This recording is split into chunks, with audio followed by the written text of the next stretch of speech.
इतना फर्क आ गया पाकिस्तान में। इमरान खान के दौर में जरा आईएमएफ के साथ बातचीत भी होती थी ना, तो पाकिस्तान के मीडिया पे एंकर्स नाच नाच के घुंघरू तोड़ देते थे कि ये क्या हो गया, हम सब बहुत तनकीद करते थे। लेकिन आज आईएमएफ कर्जे की एक किस्त देता है तो हम सारे खुशी के साथ ये अनाउंस करते हैं कि पाकिस्तान को बहुत बड़ी मुआशी कामयाबी मिल गई। तो बहुत फर्क है। फर्क सिर्फ यह है कि उस वक्त मिलिट्री एस्टैब्लिशमेंट हुकूमत के खिलाफ थी और आज की मिलिट्री एस्टैब्लिशमेंट इस हुकूमत के साथ खड़ी हुई है।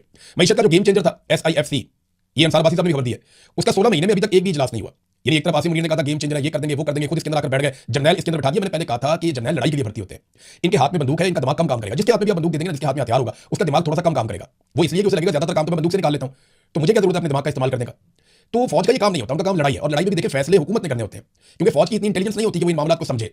लिहाजा हुकूमत को हमेशा फौज से अलग रखा जाता है और कोशिश की जाती है कि इनके दरमियान सिर्फ ऑर्डर का एक राब्ता हो कि हुकूमत इनको ऑर्डर दे और ये अपना काम करे। अब देखिए दुनिया में वहीं पे ममालिक कामयाब है। अमेरिका के अंदर वहाँ सेनेट में, कांग्रेस में बुला लेते हैं और बुलाकर अमेरिकी फौजी अफसरान को, इंटेलिजेंस अफसरान को वो ऐसे सवाल जवाब करते हैं और वो जवाब बेचारों को देना पड़ता है। इधर आर्मी चीफ से सवाल करते हुए 10 दफा तो पहले उसकी तारीफ करनी पड़ती है और अपने मुद्दे वतन होने के सबूत देने पड़ते हैं, फिर कुछ बयान देने पड़ते हैं और उसके बाद फिर आप डरते डरते एक सवाल करते हैं आर्मी चीफ से। तो ये तो जी वही पाकिस्तान के अंदर